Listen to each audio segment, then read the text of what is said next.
Alright,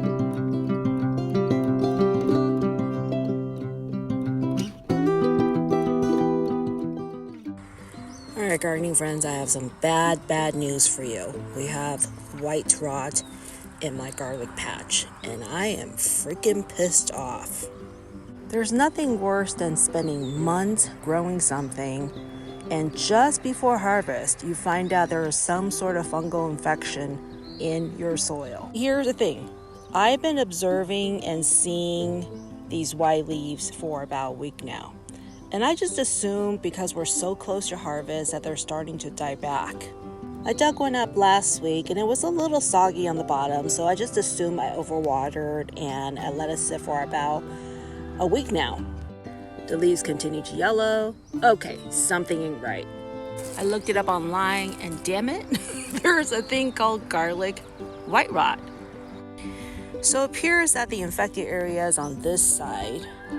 And how I can tell is if I pull on the garlic, it comes out really easy. As you can see, they're all rotting away.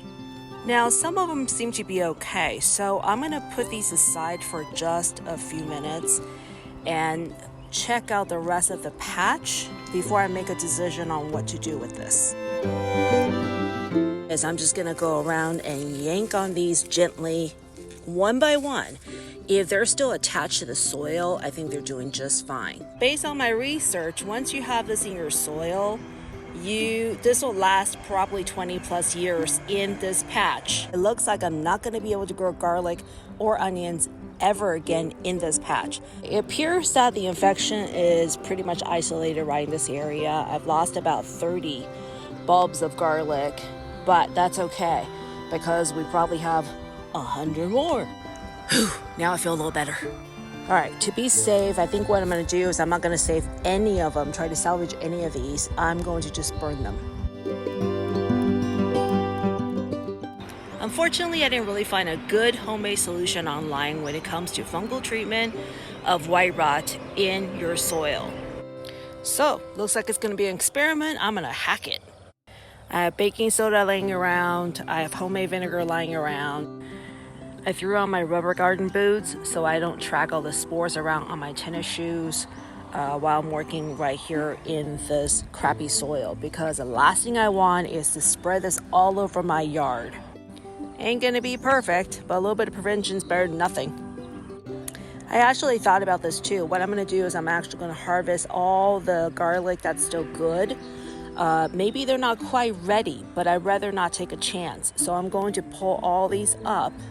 And probably the affected area was here, so I'm going to pull it maybe 1 or 2 rows over and then treat this whole entire area with baking soda and vinegar. Let's see how that works.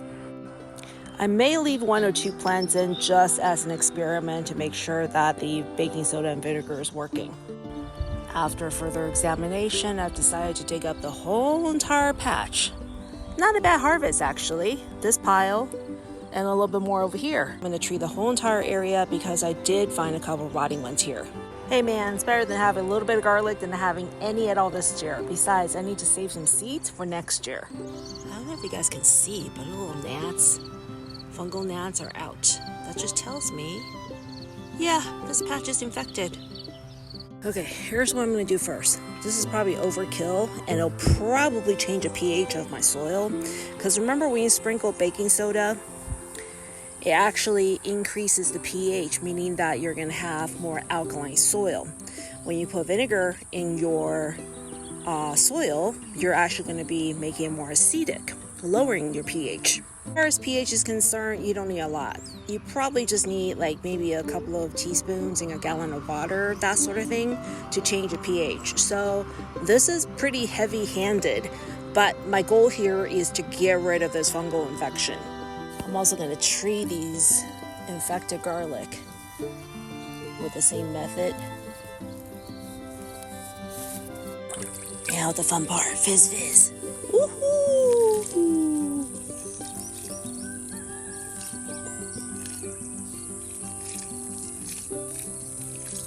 Now that was diluted vinegar, very diluted. So as you can tell, it's fizzing up. I know I probably would kill some bugs in here, but you know what? Like I said, emergency. I'm going to let this sit for several days. Fortunately, next few days is going to be extremely hot up here, and I'm going to let sun do its job, killing all the fungus and bacteria in here.